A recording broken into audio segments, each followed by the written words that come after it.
Welcome back, everyone. Just doing a little smaller update, mechanicals update. This assembly that I've already uploaded a time lapse of this being printed.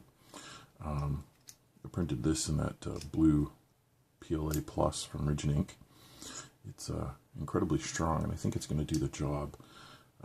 This goes on the end of the x-axis, and it's the belt tensioner. The timing belt is going to go through this hole around those V-groove bearings. I just have V-grooves in there for now, and it's two of them, and then comes back out.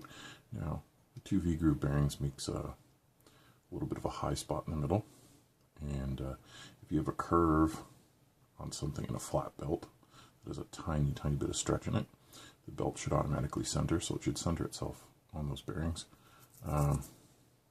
Yet to see that, but it should do. The way this is built, as you can see, it's got some motion, and I've set the tension screw already. This is just an M3 screw with a locking washer, or sorry, a locking nut. It's got a nylon lock on the end of it, just like this one does here for the axle. And all you would do right now, because I didn't make a nut, something in the plastic to actually hold the nut, you just put a pair of either hemostat that's strong enough to grip that nylon nut. Now these ones are probably too small, but all you would do is grab that. Yeah, that's kind of the edge of what these can support. And then, of course, you put your driver on the end of that and turn it. Later, I'm going to do that with a bigger.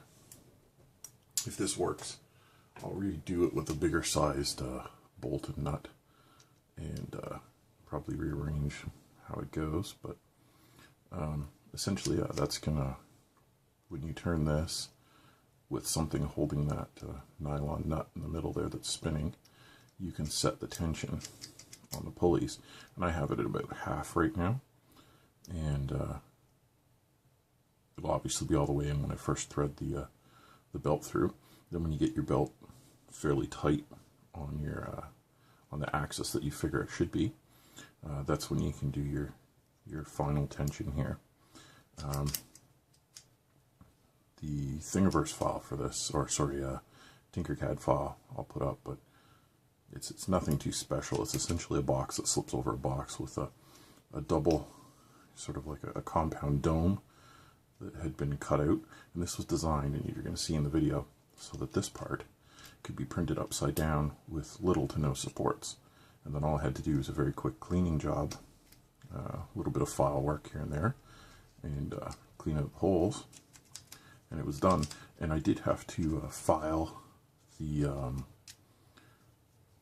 print surface a bit, because as you can imagine, the layers were acting as friction on each other. So if you see here, maybe you can see where it was filed a bit to make it a bit smoother, and then this moves plenty good now. Yep. And again, that was at PLA Plus. Now, when this printed, the first version of this one, and I didn't bring the part, but you're going to see in the time lapse if you watch the time lapse. It was printing in this orientation, and it printed up, and it got to about here, and you can see there was started to get some stringing and funny color in the PLA, like it was scorched. And then, boom, there was a head jam, and then, of course, I stopped it and cleared the jam. And actually, it was a nozzle block, and to clear the blockage, I just stuck, while it was still hot, I just stuck a tiny thin piece of 0.3mm wire in there and wiggled around, and this sort of very dark blue, I want to say tiny little nugget came out. But whatever it was, it must have got in there just enough to block and mostly, almost completely clog the nozzle. But once that came out, it printed this one just fine. And you're going to see when it was printing, when this part here was printing and it was getting around, you're going to see it bridges this here no problem, because when I design the file, I design it with an arc cut rather than just doing a square because it's a little stronger, but it also makes it easier for the 3D printer to print this. And the only amount of real bridge it had to do was about 4 millimeters right here. Let's see if this will show up. It's this spot right here, about 4 millimeters. Oh, lost our focus. Come on now, focus. There we go. Yeah, right here. Actually, maybe we can get closer. You can see it's not perfect, but it's pretty good after a little bit of cleaning. And that's all. Nothing special. What makes it special, just bear with me a moment. I'm just going to pause you. Okay, just took a few seconds off camera. Normally there'd be M3 bolts and nuts. Come on, focus. M3 bolts and nuts through this here, but I'm just putting zip ties in there for the moment because that's a handy thing about little zip ties. They're approximately 3 millimeters across, so if you drill a hole for an M3, zip ties are a good temporary alignment tool. In case you've ever had to do that, even if you were going to jam them, like in these holes here, you just jam just for temporary alignment. Zip ties work out pretty close to M3. These little ones anyways. Most little baby zip ties too. Anyhow, this would show you, let me just grab the rail. So we're looking at the left side. So the belt would be going,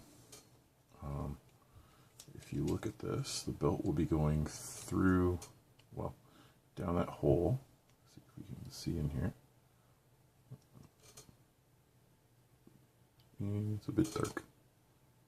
Maybe we can get lucky. But it goes down past the smooth rod on either side. So it goes around one side, past those bearings, then back, and then back at the hole. So the belt actually runs in this space here where my finger is, and then you tension it there. So if you've seen the video, the Tinkercad file that shows this, it just showed the blue, the inside part. I didn't have this designed when I did that Tinkercad video. So other than that, that's it. Anyhow, if you have any questions or comments, post them below. Don't forget to like if you liked, and subscribe. Lets me know you like these crazy kind of things. And, yeah, so anyhow, as always, thanks for watching. I'll catch you in the next one.